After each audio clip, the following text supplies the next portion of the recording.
Now that you know about 2-point buck ends and 3-point buck ends and levelness, calibrating the levels and all that, let's try to put this to some use on the floor. I mean, we've seen the roll alignments possibly, but now we're going to put this to work on a gantry-style machine, where we want to check not just a surface, but the axes of a machine. In other words, I can set this up, and I can check this, I'll call this the x-axis with this moving back and forth. I can check the x-axis for flatness. I can check the x-axis for straightness. Okay, I can also, by strategically placing this laser in the right spot, I can also check the squareness of the y-axis. I can check the squareness of the z-axis to the x-axis and the z-axis to the y-axis. A lot of confusion, I know, but these also create a plane as I move this across. So this is a flat plane. We have a flat plane on the laser. I can compare the two and see how flat this plane is. The same way with the XY axis, I can move this back and forth and check this whole axis for flatness. I can move this over here, up and down, move this back and forth. I can check the flatness of that axis. So I can check these flatnesses, the straightnesses, the squarenesses, all with this laser setting in one spot. And if I need documentation, we have a software program that will calculate all this and give us the squareness of all these axes combined.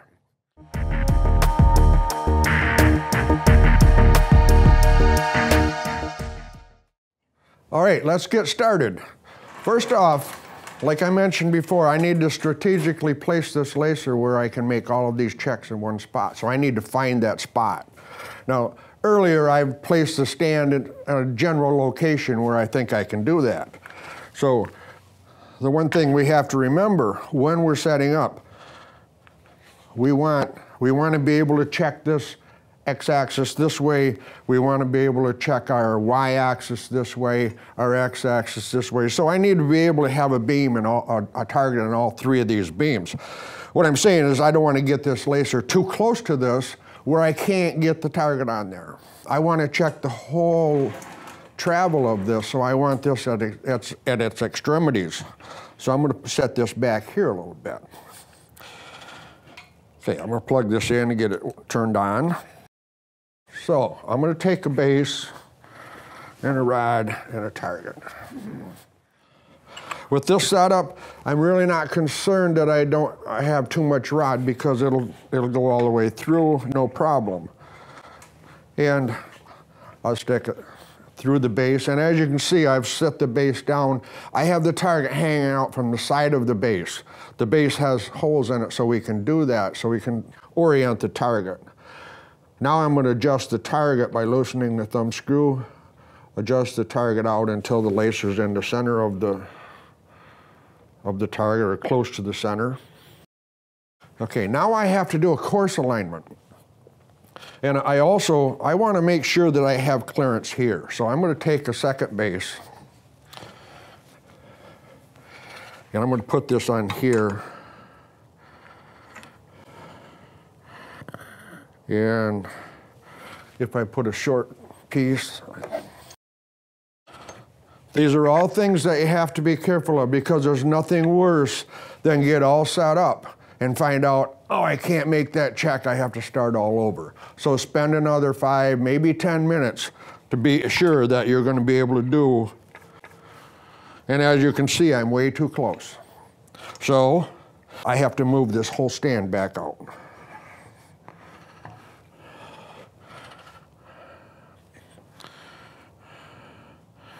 Okay, now I have plenty of room.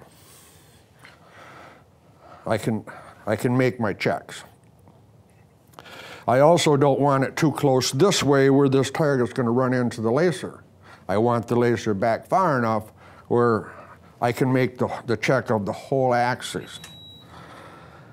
Okay, now we're going to move on, and we're going to do a 2-point buck in just like before. The same procedure, and because I can't get this close enough, it's going to be another remote buck end situation.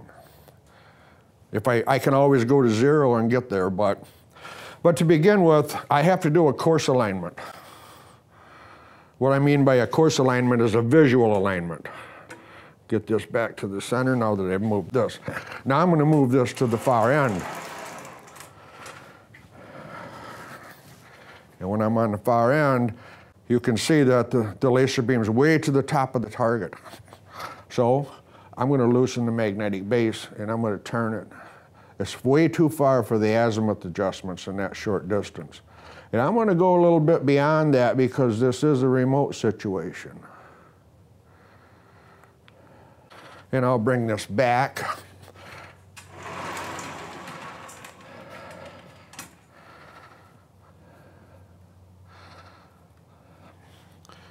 And readjust the target.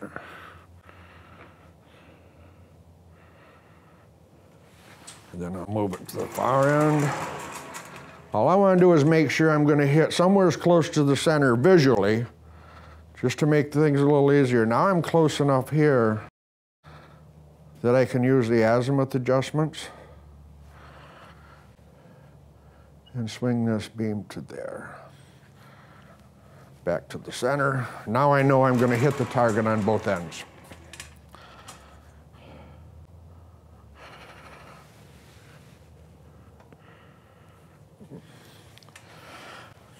Okay, so now I'm going to turn the laser on. Make sure the target's tight. I don't want the target to come loose as I'm rotating the head. It'll change my numbers. So now I'm going to start the program.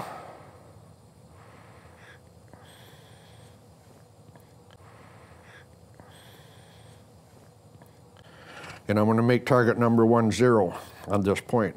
And then I'm going to take my measurements.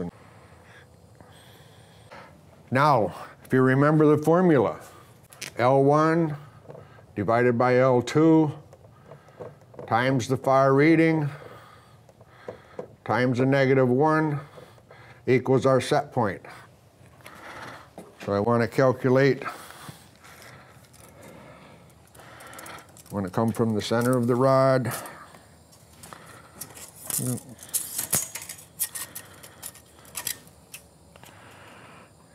So I have L1 is 15 inches. L1 is 15 inches.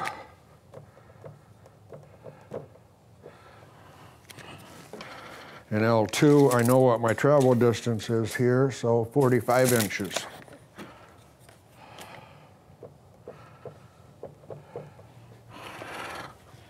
So if I divide 15 by 45, I get 0.333.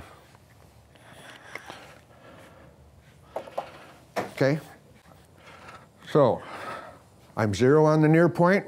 I have my multiplier. I'm going to move this to the far point. Far point, I'm -66. We need to always pay attention to the sign.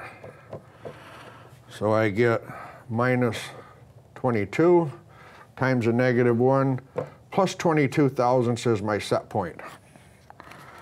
So I'm going to adjust the laser until this reads plus 22 thousandths.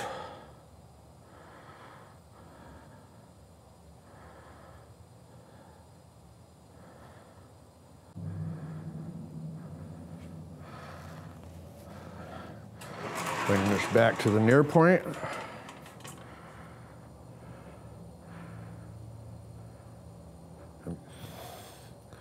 Plus 25 thousandths. So I'm going to make this 0. I'll do one more shot at it. 0.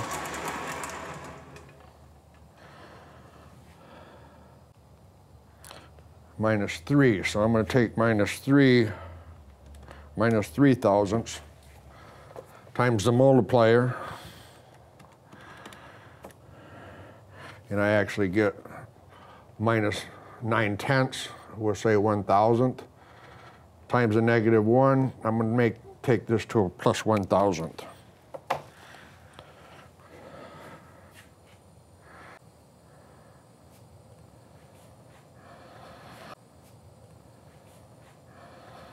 Bring it back to the near point. plus 1,000th. So now I'm bucked into the x-axis in this direction. Now I want to set up a target and I want to buck into x-axis this way using the pitch adjustment. So I'll be bucked in both ways. Eventually what we're going to do is what we call a 5-point buck in. A 3-point buck in and a 2-point buck in combined, we refer to that as a 5-point buck in. Meaning I'm going to have this plane, this side vertical plane, parallel to the x-axis, and I'm going to have the top plane, the horizontal plane, parallel to the x-axis and the y-axis. That will create I can be able to check the plane of the x-y axis and the straightness of the x-axis. Then from there, we'll go on.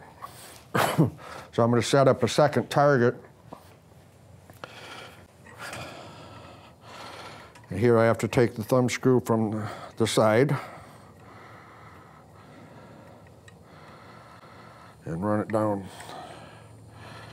into the top so my target is standing up. Sometimes you have to be a little creative with your setups here.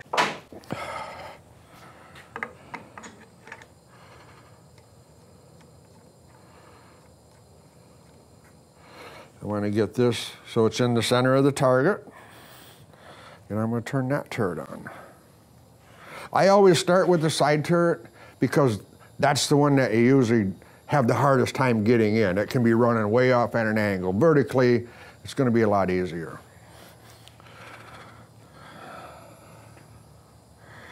So I'll make target number 2, 0.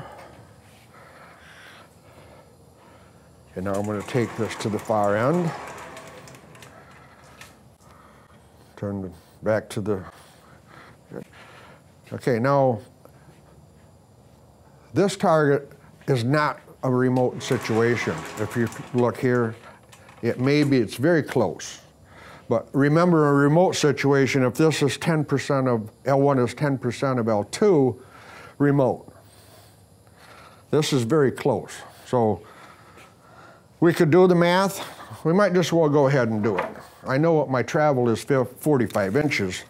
So if I measure here, this is 7 inches.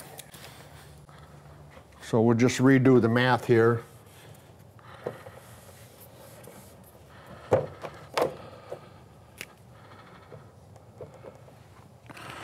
So I get 45, or 7 divided by 45. I get 0.155 times the far reading. We'll see if I make this 0.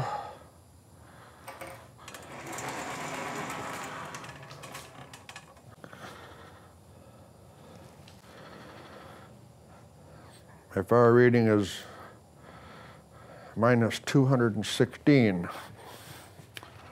times minus 216 thousandths.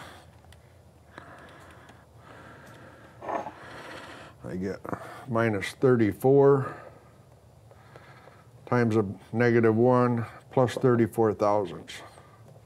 Becomes my set point. So we'll work the magic. Make that read plus 34 thousandths.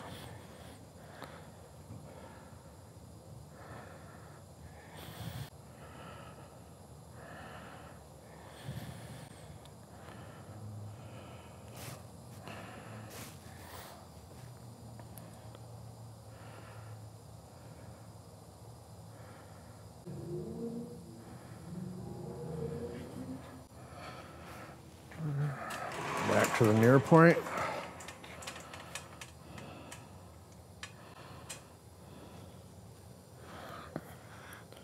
Plus 34 thousandths.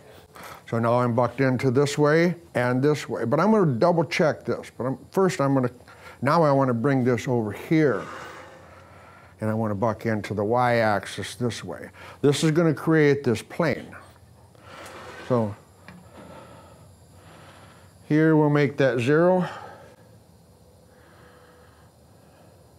I'm going to bring this over here. And now using the roll adjust, I'll tilt this in this direction.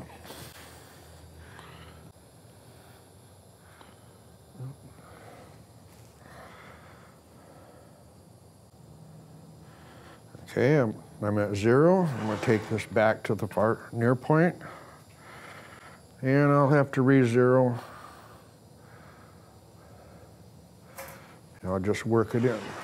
Again, I could work the formula, or I can just keep going to 0.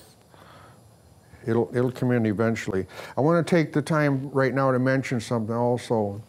On a machine, we've seen previously that if I take this target and set it on into a footprint, I can repeat to that 1/10,000th of an inch time and time and time again. If I put this on a machine and I cannot make it repeat, I have a mechanical issue with the machine. This is so many times people call and say, I can't make it repeat, I can't make it repeat. Well, put it in a footprint, set it on a good stable surface. Another thing that happened, I can walk around here. I'm not on a stable floor. This laser will move. If this moves, the numbers are going to change. So if you find that condition, it's real easy to see. You walk up, you set your target maybe 10 feet away, the numbers change, you walk back, the numbers come back to 0. You don't have a stable surface. You gotta get this stable.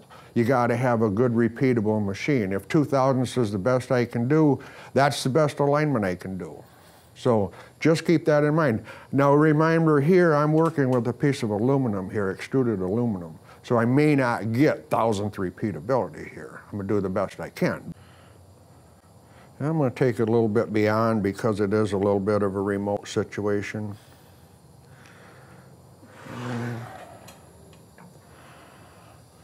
Sometimes you can estimate in your head about how far you have to go when you're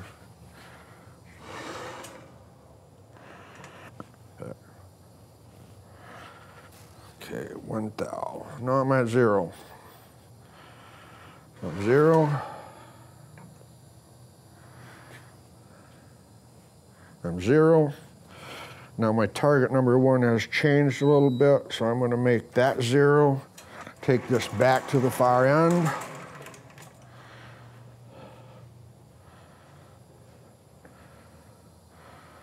This target is 0 here.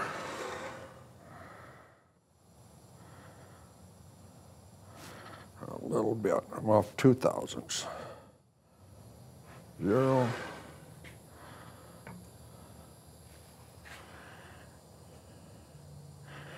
0.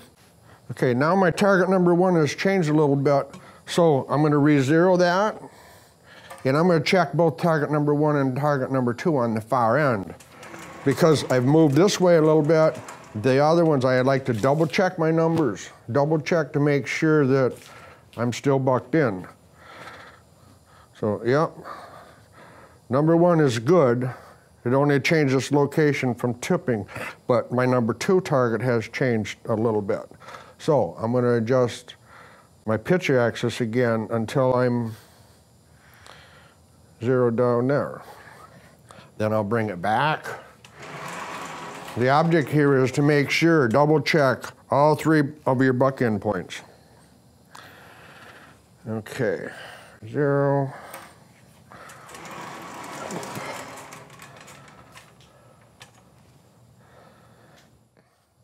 We're good this way. Right. So this is pretty much the best we're going to get with this unit.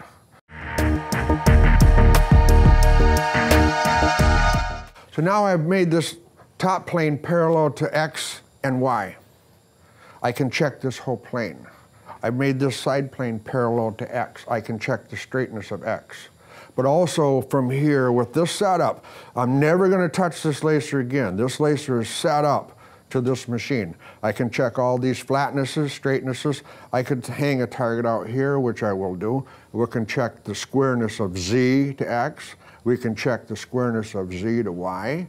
We can check the squareness of Y to X. So I'm going to go ahead and first off, let's make a check of the straightness of the X-axis. Now, keep in mind the readout records no readings. The handheld records no readings. If you want to record this, you'll need the software or record it by hand. So I just like to move this in certain increments. So here I'm reading minus 6/1000ths. I'm looking at target number 1 now. This is target number 1. minus 9 thousandths, minus 6 thousandths, and back real close to 0, 1,000th. So we can see, because it's a minus number, we can see this bows in on this side. On a machine, we could actually go in there and straighten that out. These are live numbers. I can move this in these increments and straighten that out. Okay, let's check the flatness of the XY plane.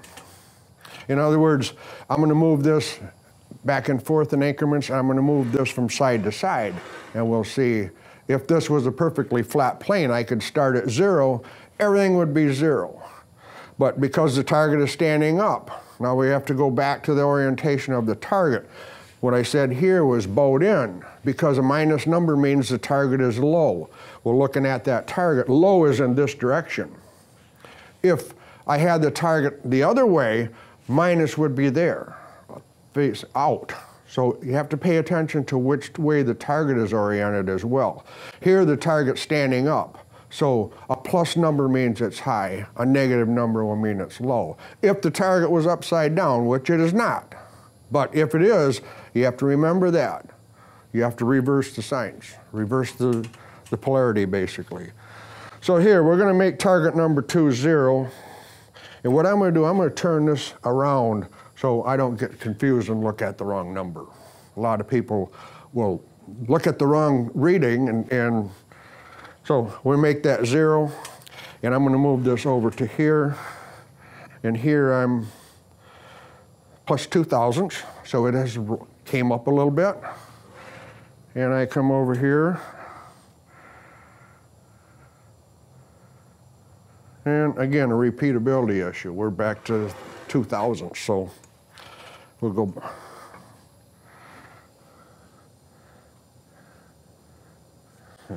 I'm not coming back to 0 either, so.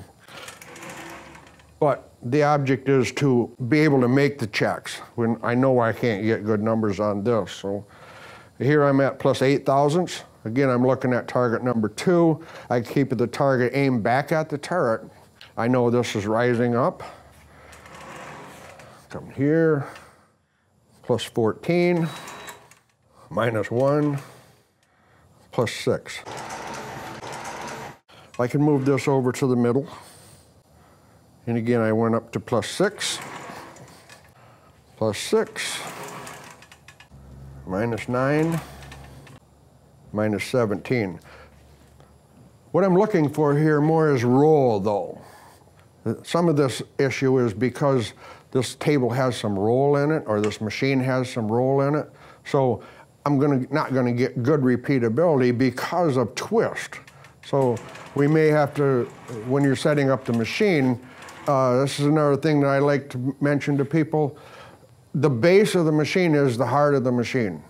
If the base isn't right, the rest of the machine's never going to be right. You can't make it right above the base. The base is, it's like trying to walk with no feet. If the base isn't right, or you have a short leg, you're not going to be able to walk right. The base has to be right. So if I was to go in and check a machine, that's the first thing I do is I would check this XY axis. And if this isn't right, my squarenesses will never be right. They'll be different in every position that I move it to.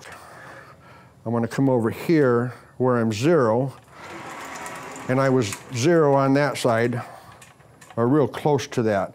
But when I come over here, you see that corner drops off 40 thousandths. 38. So that's a big issue. A couple of thousandths I wouldn't worry too much about, but 38 thousandths, this has a big roll in it. I'd have to fix that before I can really give you accurate squareness checks. So we know now that it's not too bad straightness-wise, but there's a big roll in this base.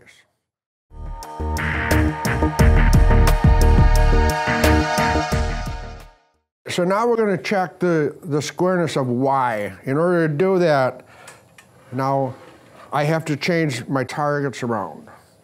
Now what I like to do when I'm on an actual machine is I'd like to set up reference targets someplace. So if this gets bumped or moved, I know that. I'm not going through my checks and find out, oh my gosh, this thing got moved and now I'm lost.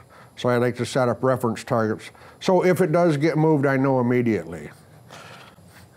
But here, because we're going to check Y this way. In other words, I want to know if this comes out or in. I need to have my target hanging in this direction into this beam. These two beams are square to each other. This beam is parallel to X. This beam is parallel to X, Y this way. So now I can check the Y squareness to X. Now I may have to change the length of the rod here. I may be okay. The good news is I'm not too close. I did my homework when I set it up, so I knew that I would be able to get into this plane of light. Yep, I need a little longer rod, so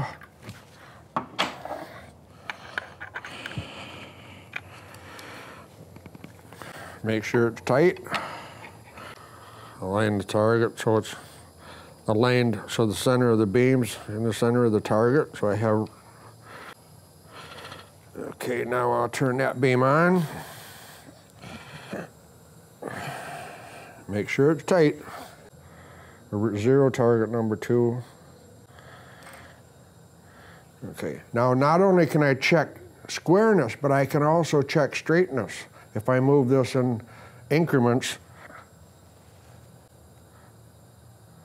I'm 0 on this point. Here I come out, we're way out, 20 thousandths, 61. So we know we're way out of square. This machine cannot give me a good part, no way. So, but that's how we check it. But now because I have the target here hanging in this direction, I can also check the Z-axis to be square to the X-axis. See, I'm here, I'm 0. I can move this up into increments.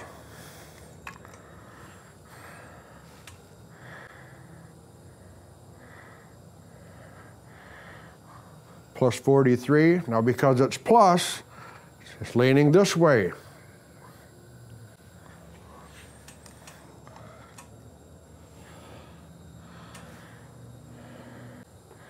Plus 88. Yeah, this machine maybe is ready for the scrapyard. Plus 120. But, so now we've checked Y to X and we've checked Z to X. Now we can set up and check Z to Y, meaning this direction.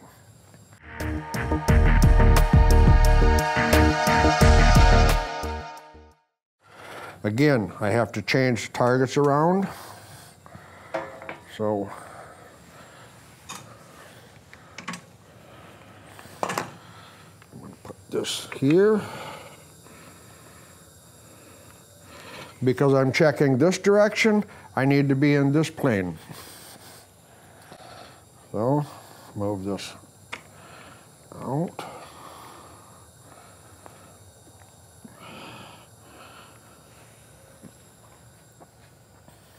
Now I'm using target number 1, so I'm going to 0 that on this point. Then I'm going to move this up in increments. So we're also going to check the straightness as well as the squareness.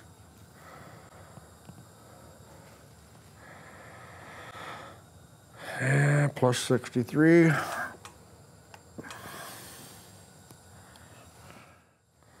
Plus 69.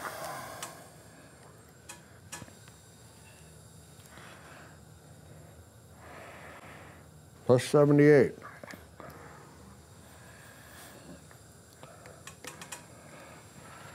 Okay, so now we've checked the flatness of XY. We've checked the flatness of Y, the Y-axis. We've checked the straightness of X. We've checked the straightness of Z, all the squarenesses. What we haven't checked is the planes. So with this setup, I could move this down here and that would become a wall. So in other words, I could measure down here, measure that whole straight line. Then I could move this up and measure that whole wall, so on and so forth. Doing the same thing with X, Y. I can check this whole plane to see how flat that plane is. But there's no sense in doing that at this point because we know there's so much roll in this base that we're just wasting a lot of time. On an actual machine, you check that base, you have a good base, then you want to see how flat those planes are because the problem can be in the axes. Another thing I like to mention is with a straight line lacer, I can check the straightness of this rail, but I cannot check the flatness of this plane. I can only check flatness in that straight line. With this, I can check the flatness of all of the planes, not just straight line. I don't have to move this. Now I can go on, because this is parallel to the XY axis of the machine, and on this type of machine and a lot of horizontal mills, now let's talk about a horizontal mill for instance. First off, a horizontal mill could have a Z axis, or I'm sorry, a W axis, which extends out, a quill axis. I could hang the target off the side of that quill and I can actually check the straightness of that quill. I can hang it off the top or the bottom and I could check if there's any sag in that. I could also put what we call a tram bar on there, and I could tram into this spindle and I could check the tram of that spindle. But a horizontal mill also, sometimes the table is separate from the horizontal mill. So we need to know, or like to know, I should say, how parallel is that table to the machine axis. Because it's separate, we don't set the machine to the table, we set the table to the machine, in other words.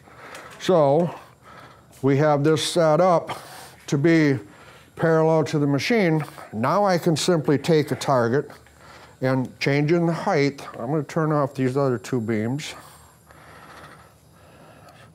And I'm going to set up a target to be into here.